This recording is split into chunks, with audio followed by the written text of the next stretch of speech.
En la madrugada del pasado 7 de julio de 2026, una flotilla de 8 buques cisterna de la denominada Flota en Sombra rusa zarpó desde el puerto de Taganrog con un cargamento de 7.000 toneladas de combustible destinadas a reforzar las posiciones militares en la península de Crimea. Sin embargo, el convoy desconocía que un enjambre de 45 drones de ataque ucranianos AN-96 Lyuty ya avanzaba en silencio hacia la costa sur del mar de Azov, con la misión de interceptar el cargamento antes de su llegada al puerto de Kerch. Lo que inicialmente se perfilaba como una incursión rutinaria de vehículos aéreos no tripulados se transformó, en apenas 18 minutos, en uno de los episodios de combate más intensos registrados en esta masa de agua, poniendo a prueba la densa red de defensa escalonada que la Federación Rusa mantiene en la región.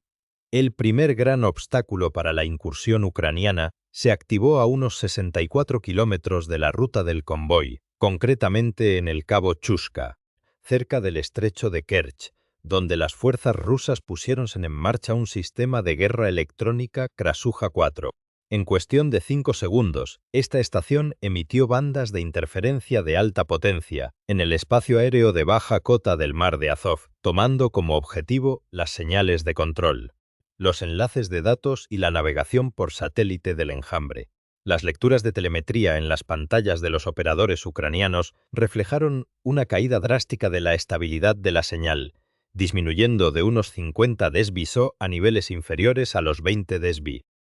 A pesar de las maniobras de corrección para mantener la formación a baja altitud sobre el nivel del mar, la pérdida momentánea de control provocó que 2 de los drones se desviaran de su rumbo a una velocidad de 177 km por hora, colisionando entre sí en pleno vuelo y estallando sobre el agua.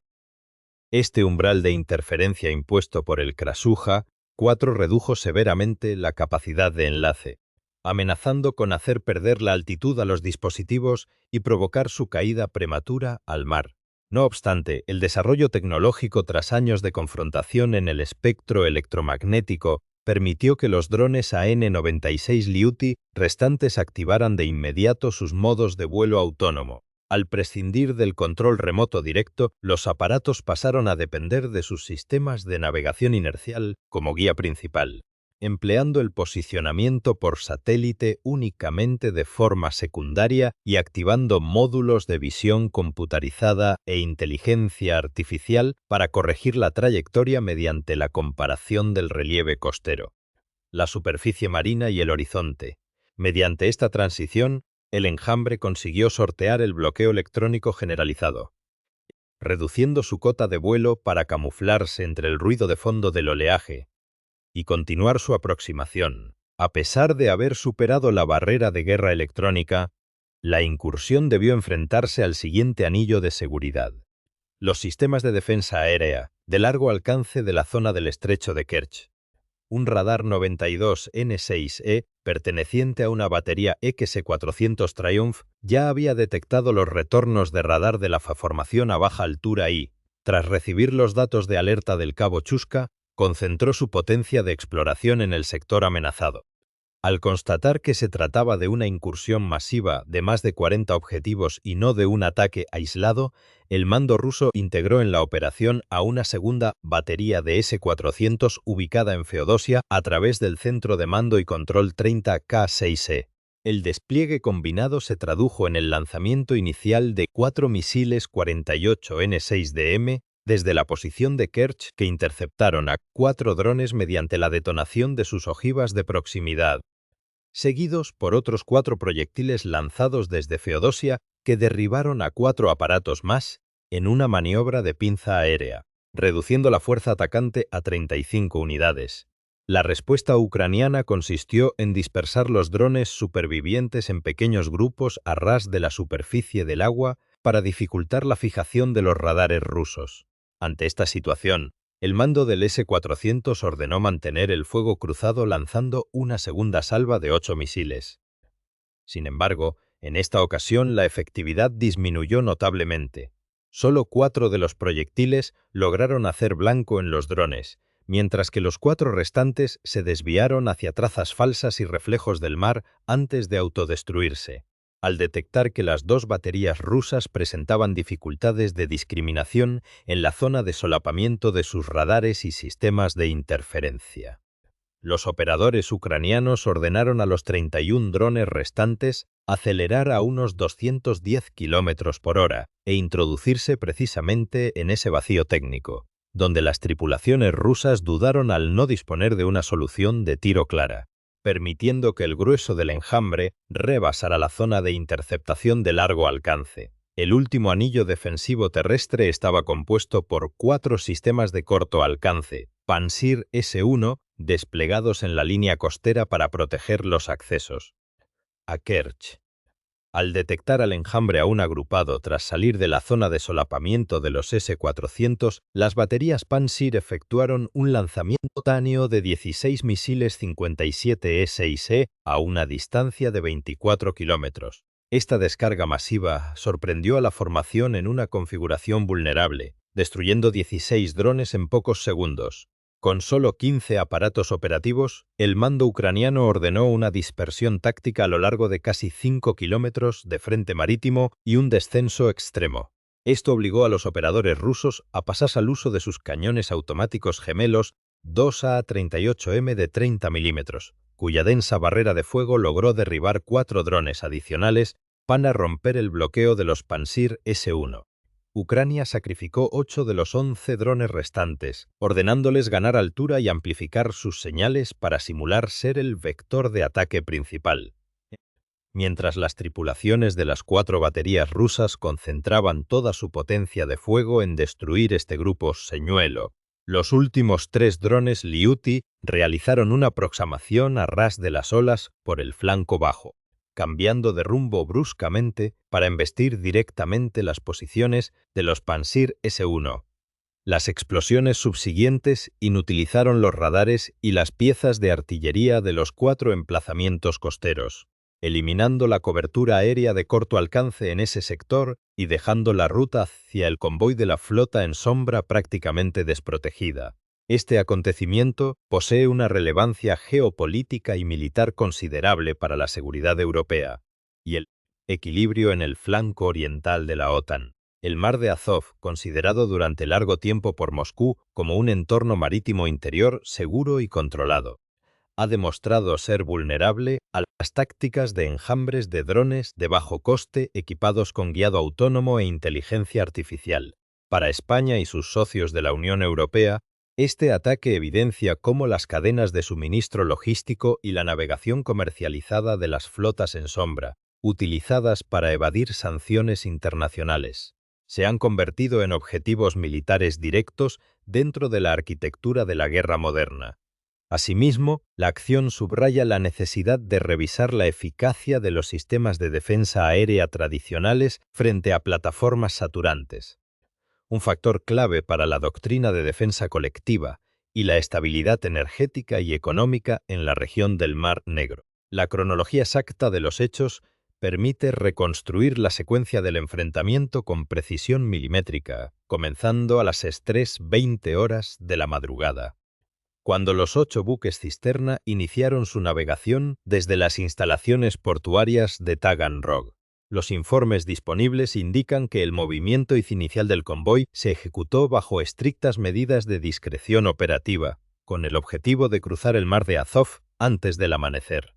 Sin embargo, los sistemas de alerta temprana de las fuerzas ucranianas ya habían detectado la composición de la carga y la ruta estimada del contingente, procediendo al despliegue inmediato de las 45 unidades no tripuladas desde sus bases de lanzamiento en el litoral meridional controlado por Kiev, a las 03:23 horas, apenas 3 minutos después de la partida de los buques.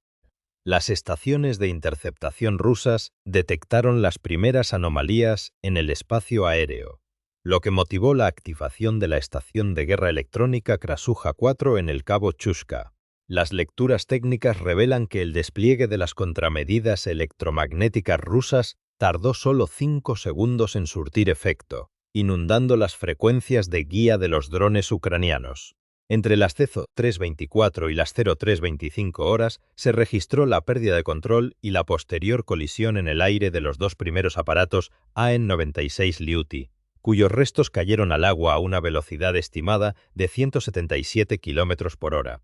reduciendo la formación a 43 unidades operativas que se vieron obligadas a pasar a guiado autónomo inercial. El enfrentamiento entró en su fase de media distancia a las 03:28 horas, momento en el que el radar de exploración 92N6E de la batería de misiles S-400 Triumph, posicionada en las inmediaciones del estrecho de Kerch, consiguió un bloqueo de seguimiento estable sobre el enjambre de drones. Tras evaluar la magnitud de la incursión, el comandante del puesto de control ruso solicitó apoyo al centro de mando 30K6E a las 03:29 horas, logrando la incorporación inmediata de una segunda batería S-400 ubicada en el sector de Feodosia. A las 03:30 horas se produjo el lanzamiento de la primera salva de misiles interceptores de largo alcance 48N6DM, los cuales impactaron de forma sucesiva contra la vanguardia del enjambre, destruyendo 8 unidades en menos de un minuto,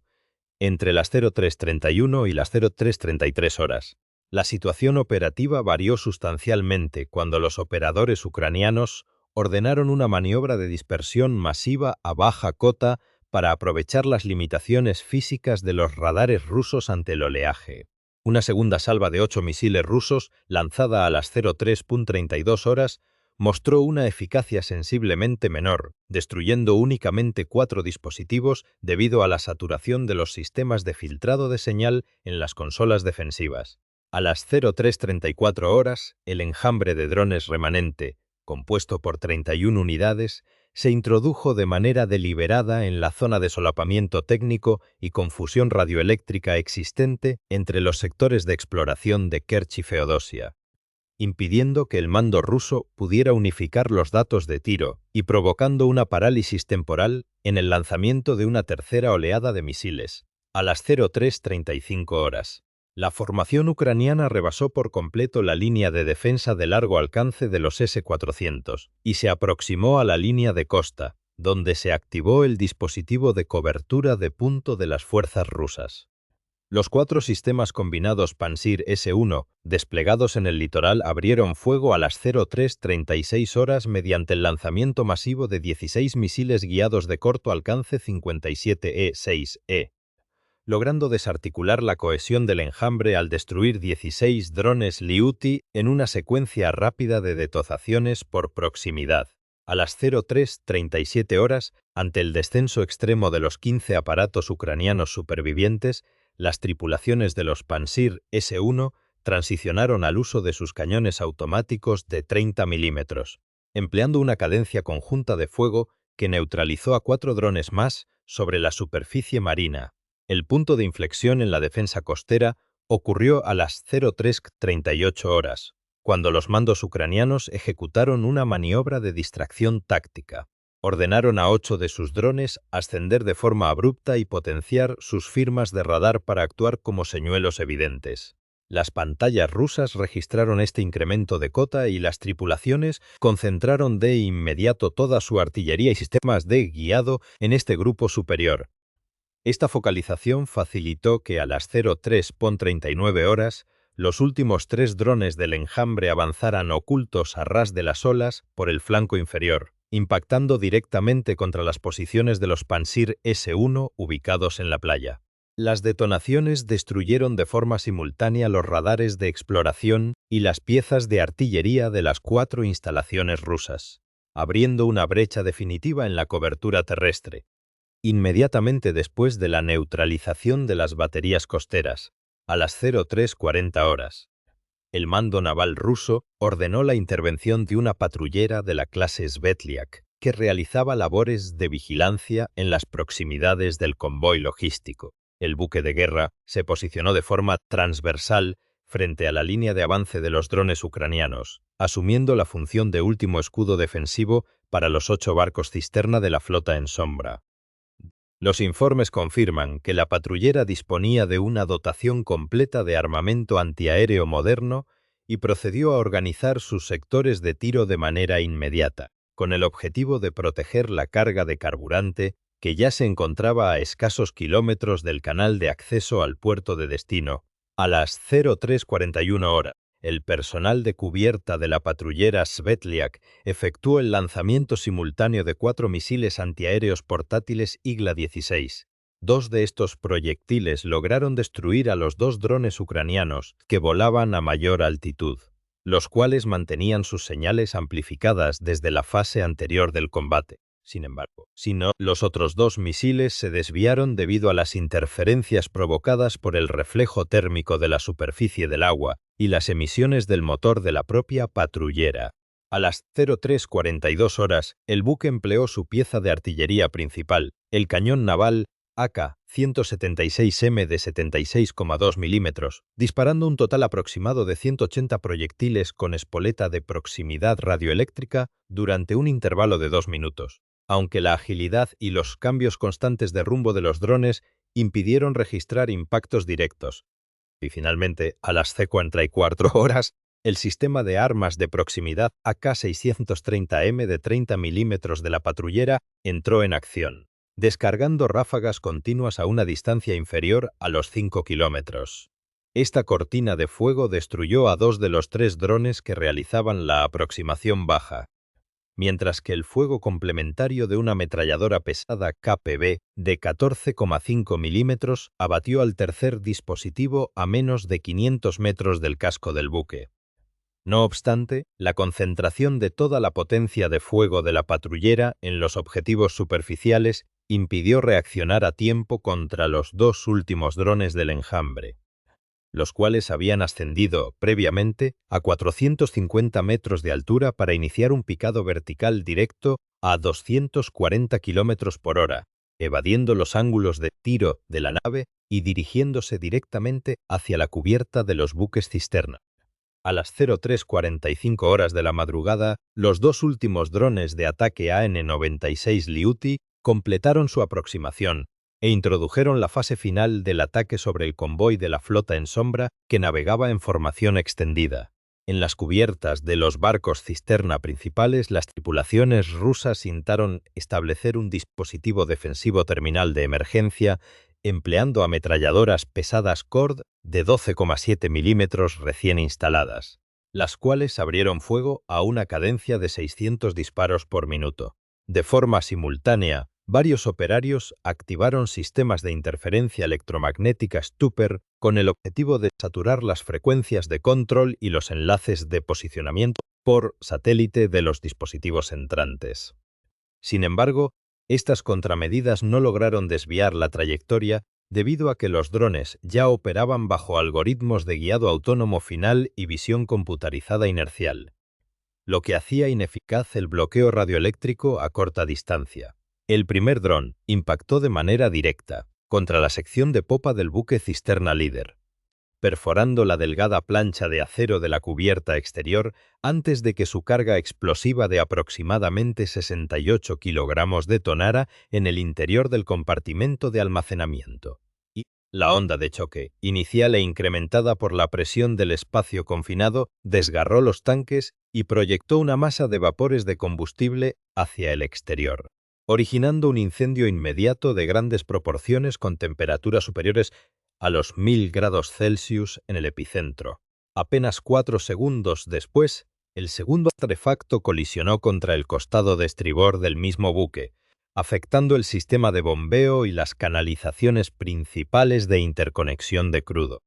lo que generó una reacción en cadena que propagó las llamas a lo largo de toda la estructura del navío y provocó deformaciones estructurales visibles en las planchas térmicas. Los antecedentes inmediatos de esta operación se enmarcan en los esfuerzos continuos de la Federación Rusa por mantener operativas sus cadenas de suministro militar hacia la península de Crimea, al margen de los canales de transporte convencionales controlados internacionalmente. El uso de buques cisterna de la flota en sombra, que operan frecuentemente sin los sistemas de transpondedor activos y bajo banderas de conveniencia, constituye un mecanismo estratégico para eludir las restricciones y garantizar el flujo de hidrocarburos necesarios para las unidades motorizadas, los sistemas de radar y el parque logístico de las Fuerzas Armadas rusas en el Frente Sur. La capacidad de las fuerzas ucranianas para interceptar esta ruta específica evidencia un desarrollo significativo en sus redes de inteligencia táctica y un perfeccionamiento en el empleo operativo de vectores aéreos, no tripulados, autónomos de largo alcance. Las consecuencias de este suceso afectan de forma directa a la planificación logística militar en el flanco sur del teatro de operaciones, debido a que el mar de Azov ya no puede ser considerado por el mando ruso como una zona de tránsito marítimo de bajo riesgo absoluto. La inhabilitación del buque líder y la consiguiente dispersión del convoy no solo ralentizan el flujo inmediato de carburante hacia las bases de Crimea, sino que obligan a las fuerzas armadas rusas a detraer recursos críticos de otros frentes para incrementar la protección de los corredores marítimos. Esto implica un despliegue adicional de sistemas de radar, baterías antiaéreas y escoltas navales ligeras a lo largo de rutas que previamente dependían de la cobertura terrestre pasiva,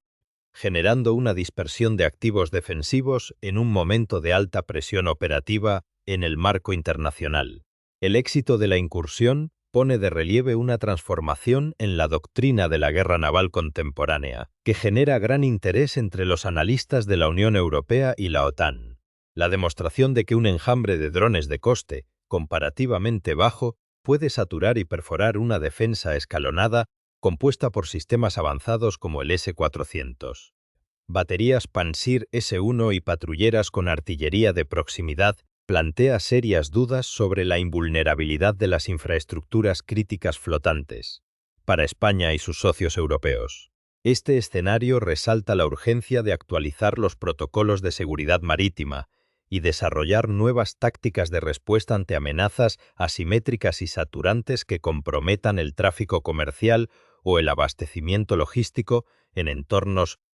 y cerrados como el Mar Negro o el Mediterráneo, de cara al futuro inmediato. Se perfilan varios escenarios operativos en la región, sin que sea posible determinar una tendencia categórica. Por un lado, es previsible que Rusia intensifique las medidas de guerra electrónica y modifique los patrones de navegación de su flota en sombra, optando por trayectos fragmentados o nocturnos bajo escolta aérea directa. Por otro lado, la confirmación de la efectividad de los algoritmos de inteligencia artificial aplicados al guiado terminal podría incentivar a Kiev a expandir el radio de acción de sus incursiones automatizadas, buscando alcanzar nodos logísticos situados a mayor profundidad en el territorio o en puertos costeros secundarios. La evolución de este pulso tecnológico y táctico determinará el grado de aislamiento real que sufrirán las guarniciones desplegadas en la península durante los próximos meses. Ante la complejidad de los factores técnicos y estratégicos descritos en este informe,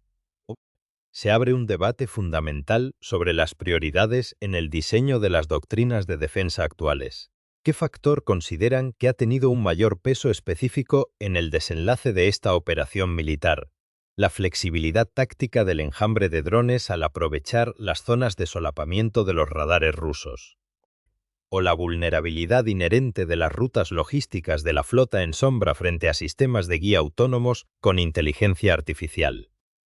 Les invitamos a compartir sus análisis y reflexiones detalladas en la sección de comentarios de abajo.